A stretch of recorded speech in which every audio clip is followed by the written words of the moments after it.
सभी स्टूडेंट को नमस्कार। जैसा कि आज 14 अप्रैल है, डॉक्टर भीमराव अंबेडकर जयंती है, तो आप सभी को भीमराव अंबेडकर जयंती की शुभकामनाएं। और अभी जैसा कि माहौल चल रहा है कि हम लोग पढ़ नहीं पा रहे हैं, है ना। कोरोना की वजह से हमारी क्लास छूट रही है और पेपर हमने देखा एमपी बोर्ड का फिर से आगे बढ़ गया है। तो मैं पढ़ा तो नहीं रहा था, लेकिन मैं फिर से शुरू कर रहा हूँ तुम लोगों को पढ़ाना कि घर पे तुम लोग ज़्यादा पैनिक ना हो, ज़्यादा तरह का तनाव महसूस नहीं करो। तो इसलिए मैं आपको जो विषय मैं पढ़ा रहा था स्कूल में वो रेगुलर पढ़ाता रहूँगा। तो बिल्कुल निश्चिंत रहो, पढ़ते रहो। और आज मैंने आपका अध्याय 6 का 2 प्रश्न लिए हैं, आपदाएँ। तो आपदाओं से हमने शुरू किया है। पहले मैं वीडियो बना चुका हूँ, तो आप देखें, वो देख के जो भी दिक्कत हो मुझे बताएं। वो नोट्स बनाते रहें, नहीं तो सुनते रहें बार बार, जिससे कि आपकी पढ़ाई रेगुलर होती रहे और किसी तरह का तनाव लेने की ज़रूरत नहीं है। मैं इस विषय को पूरी करवाने की कोशिश करूँगा। वो जो भी आपकी रिक्वायरमेंट रहे कमेंट्स करके मुझे बता सकते हैं, तो मैं उस पर भी वीडियो ला दूँगा जो प्रश्न आपको टफ लगे। इसी के साथ हम आज का वीडियो शुरू करते हैं। तो चलिए पढ़ना शुरू करते हैं। नमस्कार सभी को। आज हम लोग पढ़ेंगे 10वीं का चैप्टर जो हमारा था प्राकृतिक आपदाएं। तो आपदाओं में 2 प्रकार की आपदाएं होती हैं, हम लोगों को पता ही है। एक आपदा होती है प्राकृतिक,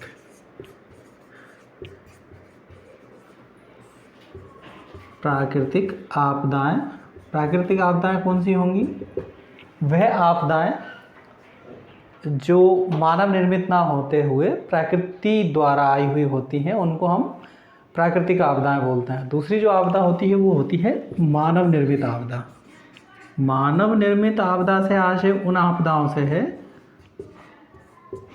जो मनुष्य के किन्हीं क्रियाकलापों के कारण उत्पन्न होती है, जैसे बम विस्फोट हो गया, आणविक हो गया, परमाणु वाली जो आपदा है, इस तरह की आपदाएं होती है मानव निर्मित, जिनके आने में कहीं ना कहीं मनुष्य का योगदान होता है, उनको हम मानव निर्मित आपदाएं बोलते हैं। अब अगर हम देखते हैं प्राकृतिक आपदाएं कौन कौन सी होती है, पहली चीज़ तो वो है कि वह आपदाएं जो प्रकृति द्वारा उत्पन्न होती है, जिससे जन धन की और मनुष्य की हानि होती है, उनको प्राकृतिक आपदाएं बोलते हैं। उसमें भी प्रकार अगर हम देखें तो सबसे पहला प्रकार अगर हम माने तो होता है सूखा पड़ना। तो सूखा आपदा है, इसको हम आगे समझेंगे। दूसरा अगर हम देखें तो बाढ़ भी आपदा है हम लोगों के लिए। तीसरा अगर हम देखें तो भूकंप वाली जो स्थिति है, भूकंप आपदा है। और आपका सुनामी भी आपदा है। 5th नंबर पे देखें हम लोग, भूकंप सुनामी हो गया, और क्या बचता है? भूस्खलन। भूस्खलन भी आपदा की श्रेणी में आता है। ये मुख्य आपदाएं हैं जिनको हम पढ़ेंगे जो प्राकृतिक रूप से है। तो पहले अगर हम देखें तो भारत की एक सबसे बड़ी आपदा में आता है सूखा। सूखा भारत का वह क्षेत्र जहाँ कम बारिश होती है, सामान्य से कम बारिश होती है, वो सूखा क्षेत्र होता है। और कभी कभी होता क्या है कि बारिश अच्छी होती रहती है, लेकिन अच्छी होने के बाद भी कभी बारिश 2 या 3 साल तक बहुत कम होती है, क्योंकि भारत ऐसा देश है जहाँ मानसूनी वर्षा होती है। और मानसूनी वर्षा का ये है कि अनियमित है, वो कहीं बहुत ज़्यादा होगी, कहीं बहुत कम होगी, कभी होगी नहीं, मतलब उसका जो वितरण है वो असामान्य है, जिसकी वजह से संभावना बढ़ती है सूखा। किसी क्षेत्र में 2 या 3 वर्ष तक औसत जो वहाँ का है उससे अगर कम पानी बरसता है तो वो क्षेत्र सूखा प्रभावित होता है। सूखा प्रभावित की वजह से पलायन होता है, हम लोगों को पता है, गरीबी आती है, ये उसके रीज़न है। क्योंकि फसल नहीं होगी, पशुपालन नहीं हो सकता, जो व्यक्ति के दैनिक क्रियाकलाप हैं उनके लिए समस्या खड़ी हो जाएंगी। बहुत सारे ज़िले जैसे राजस्थान का बहुत सारा हिस्सा सूखा प्रभावित है। मध्य प्रदेश में अगर हम देखें तो जो हमारा पश्चिमी मध्य प्रदेश है वह सूखा की चपेट में ज़्यादा रहता है। गुजरात का कुछ क्षेत्र है वो ज़्यादातर, महाराष्ट्र का जो एक ज़िला है आपको पता हो, लातूर ज़िला ज़्यादातर जल प्रभावित रहता है। एक बार तो ये स्थिति थी कि यहाँ ट्रेन से पानी भेजना पड़ा था, ट्रेन के बैरेक से। फिर अगर हम देखें दूसरी आपदा, तो दूसरी आपदा में आता है बाढ़। अब हम कहते हैं हम जिस क्षेत्र में रहते हैं उस क्षेत्र में नहीं आती बाढ़, तो उसका मतलब ये नहीं होता कि कहीं बाढ़ नहीं आती। बाढ़ की स्थिति बनती है जनरली भारत के ऊपरी जो हिस्सा है, इस वाले जो राज्य हैं, ऊपर का जो क्षेत्र है, पहाड़ी जो क्षेत्र है, उसमें बाढ़ की स्थिति की संभावना ज़्यादा होती है। उसका रीज़न है क्योंकि इस साइड हम अगर देखें तो पूरा हिमालय पर्वत लगा हुआ है। ज़्यादातर जो बड़ी नदियाँ हैं भारत की वो हिमालय से ही निकल के बंगाल की खाड़ी वाले हिस्से में गिरती हैं। अब ये नदियाँ जब पहाड़ी क्षेत्र से निकलती है तो इनकी गति तेज होती है, और ज़्यादातर ये गंगा नदी तंत्र 3 नदी तंत्र में बटा हुआ है, सिंधु नदी तंत्र, गंगा नदी तंत्र और ब्रह्मपुत्र नदी तंत्र। ये 3 मुख्य नदियाँ हैं, और 3 ही नदी तंत्र में पूरा उत्तर भारत का नदी तंत्र बटा हुआ है, जो मुख्य नदियाँ हैं भारत की।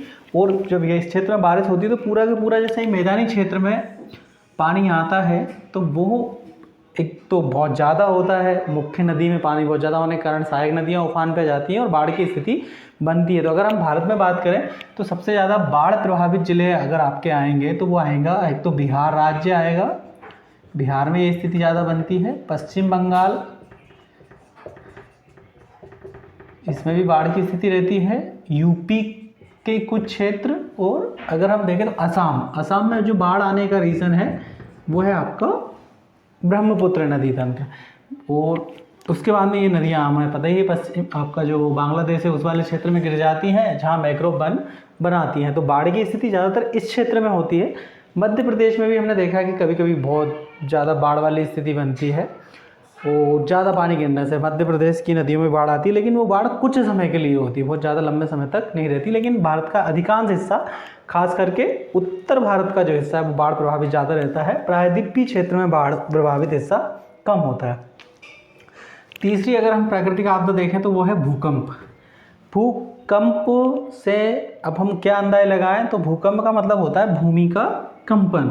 हम लोगों को पता है कि जो पृथ्वी जो बनी है उसमें बहुत सारी प्लेट्स हैं, पृथ्वी की जो आकृति है बनने में, निर्माण में बहुत सारी प्लेट्स हैं, और वो प्लेट्स एक दूसरे से दबाव के कारण खिसकती रहती हैं, जिसकी वजह से जो ऊपरी हिस्सा है पृथ्वी का उस पर कंपन महसूस किया जाता है, पृथ्वी कांपती है, और उस कंपन की वजह से कभी कभी कंपन की गति तेज होती है, जिसकी वजह से जनहानि की या जो बिल्डिंग्स हैं हमारी, इस तरह की चीज़ों को बहुत ज़्यादा नुकसान होता है। अगर भूकंप की बात करें तो 2001 में गुजरात में हमारे यहाँ सबसे खतरनाक भूकंप आया था। अभी पिछले साल भी अगर हम देखें तो दिल्ली में शायद भूकंप के झटके महसूस किए गए थे।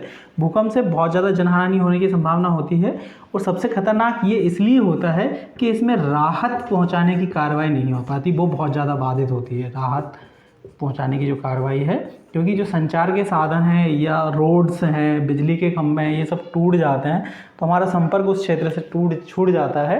वो मलबा गिरने की वजह से वहाँ पे राहत की कार्रवाई में बहुत ज़्यादा दिक्कत आती है। तो भूकंप बहुत ज़्यादा खतरनाक है। भूकंप का अगर हम भारत में क्षेत्र की बात करें तो भूकंप प्रभावित क्षेत्र भी ये हिमालयन जो क्षेत्र है यही सबसे ज़्यादा प्रभावित है। भारत में सबसे ज़्यादा भूकंप वाला क्षेत्र यही है।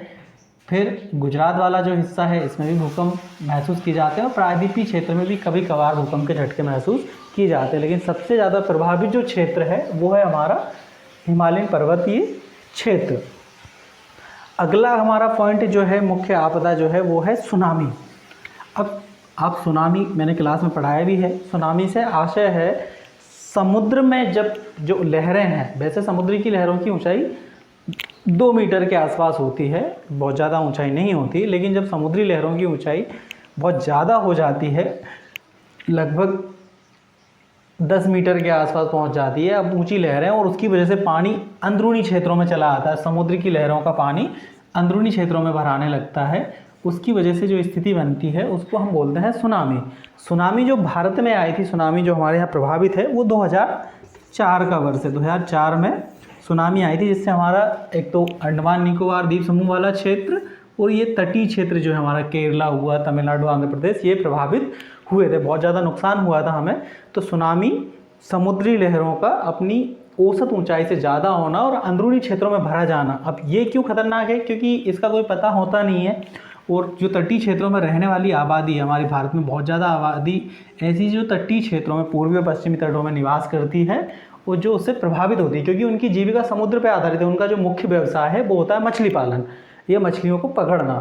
मछली पकड़ने के लिए वो कहाँ जाते हैं? समुद्र में अपनी नाव लेके, और अगर उनको सुनामी का पता ना रहे तो जनहानि होने की बहुत ज़्यादा संभावना होती है। इसलिए कोशिश की जाती है कि हम पूर्व अनुमान लगा के ये बता दें कि कब तूफान आने वाला है, सुनामी आने वाली है, तो उस होने वाले नुकसान को हम बचा सकें। मौसम विभाग की तरफ से चेतावनियाँ समय समय पर जारी की जाती हैं कि कब तूफान आने वाला है, क्या स्थिति बनने वाली है। तो हमारे यहाँ जो सुनामी आई थी, अगर प्रश्न आया आपको तो 2004 में। गुजरात में जो भूकंप आया था वो लगभग 2001 में आया था। अगला अगर हम देखें तो एक और प्राकृतिक आपदा है भूस्खलन। अब भूस्खलन जनरली हमें पता नहीं होता। भूस्खलन से आशय है भूमि का खिसकना या भूमि के कुछ हिस्से का गिरना। तो ये भूस्खलन वाली जो आपदा है ये होती है पर्वतीय क्षेत्रों में।